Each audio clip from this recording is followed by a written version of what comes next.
Ya, sesimpel dari lokasi syuting aja. Udah banyak banget kan produksi film atau series yang nggak mau ngebangun set di Hollywood karena terlalu mahal. Banyak yang milih syuting di negara bagian lain aja udah, atau bahkan di negara lain supaya dapat insentif pajak yang ditawarin sama negara-negara tersebut. Ya soalnya kalau masih maksain syuting di Hollywood, selain harganya yang mahal, proyek-proyek film juga tuh lebih susah buat dapat insentif.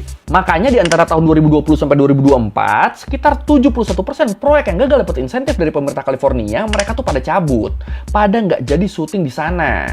Mereka lebih milih syuting di tempat lain aja yang lebih murah dan bisa dapat insentif daripada di Hollywood. Makanya jadinya makin kesini makin banyak studio Hollywood yang kosong deh. Bahkan banyak studio yang tadinya dipakai buat proyek film gede itu jadi pada disewain ke para influencer dengan harga yang jauh lebih murah. Biar yang penting ada pemasukan lah, yang penting ada yang make lah. Ya jadi mereka mikirnya daripada dianggurin gitu aja kan, mending disewain ke siapapun aja lah udahlah walaupun harus banting harga.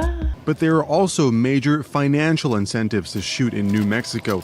Unlike in Hollywood, the permits issued by Cindy are free, and productions that employ local crew members get a 30% tax credit. It really encouraged the state to build their workforce, to build the infrastructure as far as stages, vendors, and it's just been steady growth since then. Dan karena tren ini, tren produksi dan proyek-proyek film yang pada pergi dari Hollywood, ini jelas ngebikin pemerintah negara bagian California jadi ketar-ketir dong, jadi khawatir dong.